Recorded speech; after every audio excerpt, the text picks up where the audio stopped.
Ladies, if you are on a fat loss journey, a hormone health journey, you need to fire your trainer if they are doing this. Before I get into that, I was a trainer for 16 or 18 years of my career, okay? Don't hear what I'm not saying. Trainers can be great. I go to a great gym. There's a lot of great trainers. They do great work. Clients get great transformations. And also, I am not talking to you if you are just on a healthy journey. Like, I just want to be healthy. If you are on a fat loss and hormone health journey, that's who I am talking to. I'm talking to you specifically, okay? There's 5 things that you can spot, 5 red flags, okay? And I mapped them out for you. And if your trainer is violating 2 or more of these, you need to fire them ASAP, okay? Now, number one is that they don't ask you about diet on a daily or weekly basis. Okay, I'm not talking about they talk to you about diet when you first do an assessment. Hey, here's your meal plan and go fuck off.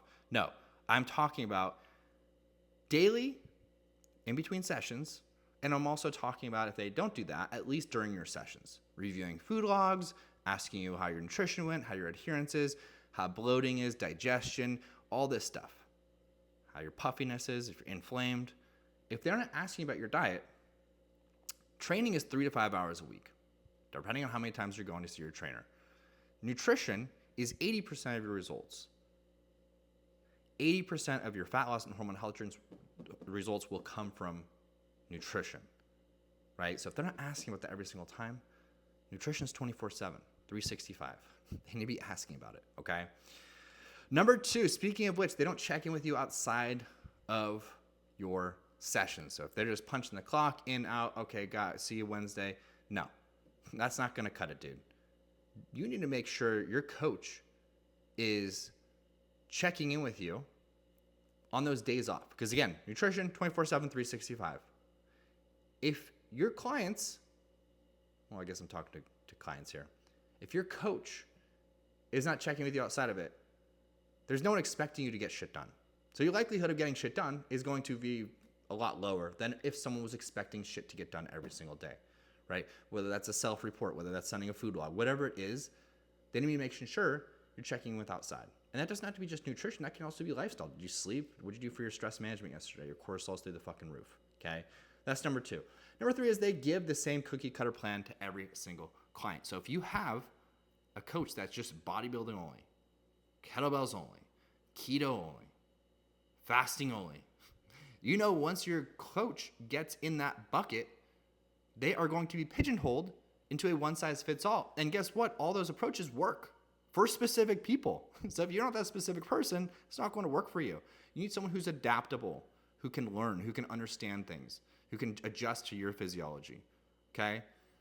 Number 4, speaking of which, they do 0 continuing education. I'd actually go as far as saying they haven't done a continuing education in the last year. If your coach hasn't done a continuing education in the last year, if they haven't learned anything new, whether it's a certification, they read a textbook, they're going to university, you need to fire them because this industry is changing so fast. There are billions of dollars getting sunk into research every single year and new shit coming out that your trainer should be retesting on you, okay? Treating your body like an experiment as well. Say, hey, this worked for this population. This is going to work for you. Let's do it, right? You have X, Y, and Z criteria. Let's see. Let's go, right? If they're not learning, grow or die. Either they're growing or they're fucking dying, okay? Number 5 is they don't have any plan. They just come in. You come in. They're like, oh, we're going to do this. We're going to mix it up. And maybe you like that because you're like, oh, I get bored really easy. Well, guess what? If you get fucking bored, that is a good thing. If you're going through the motions on your workout, but you work hard every single time you work out, that just means that you have a habit.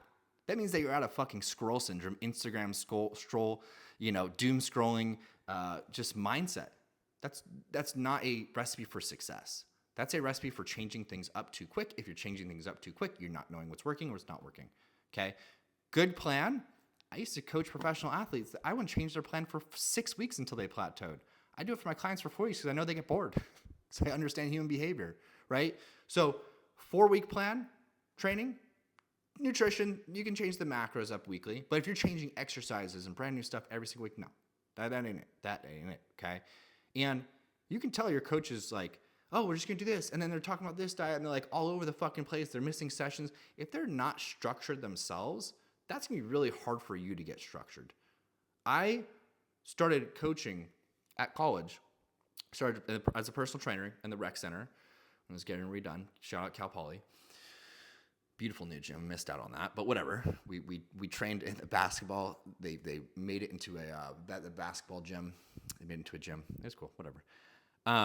But that's where I cut my teeth, and I was so intimidated when I went to this ritzy gym in LA. And I was like, oh fuck, like there's gonna be like top tier trainers here. This isn't gonna be good. First day I walk in there, I'm like, what the fuck are these people doing? And I don't mean to talk shit on anyone, but I know that 80% of them aren't training anymore, so it doesn't really matter, right? They're not even in the industry anymore. The lifespan of coaching is 2 years. That's actually a stat, okay?